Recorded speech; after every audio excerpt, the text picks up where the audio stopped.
భగవంతుడికి నమస్కారం చేసేటప్పుడు అప్రయత్నంగా చేతులు జోడిస్తాం, దాంతోపాటుగా చెంపలేసుకుంటాం. తల్లి కనపడితే చెంపలేసుకోం, తండ్రి కనపడితే చెంపలేసుకోం, పోలీస్ స్టేషన్ కనపడితే చెంపలేసుకోం, దేవుడు గుడి కనపడగానే మాత్రం చెంపలేసుకుంటాం. ఇదే జీవుల్లో అంతర్గతంగా అతనికి తెలియకుండా బయటికి ప్రసారం అవుతున్న లక్షణం. అదే భగవత్ శక్తి. వెధవా నువ్వేం చేసావో నాకు తెలుసు, వేసుకో అని లోపల నుంచి ఓ శక్తి ప్రచోదనం చేస్తూ ఉంటుంది. అందుకని అప్రయత్నంగా వేసేసుకుంటాడు. పైగా బయట ఎవరితోనైనా మాట్లాడినప్పుడు కానీ మనం ఎన్ని గొప్పలైనా చెబుతాం, పాపాలు చెప్పం, పుణ్యాలే చెబుతాం.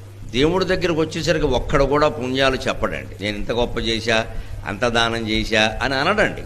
ఎందుకంటే అక్కడ దేవుడు ఆయనే ఉన్నారు. అక్కడ మరి 10 మంది వింటున్నారంటే చెబుతాడు. కానీ గర్భగుడిలో దేవుణ్ణి చూస్తూ మనం ఎదురుగా ఉండి నమస్కారం పెట్టుకుంటుంటే ఎట్టి పరిస్థితుల్లో గొప్ప చెప్పలేం, రాదు లోపల నుంచి. కానీ తప్పు చెబుతాం, అందుకే చంపలేసుకుంటాం. మన గొప్పలు మనకు గుర్తు రాకుండా మన తప్పులు మనకు గుర్తు చేసేటువంటి పశ్చాత్తాప కేంద్రం ఏదైనా ఉంటే దేవాలయం ఒక్కటే. అందుకోసం దేవాలయానికి వెళ్ళాలి.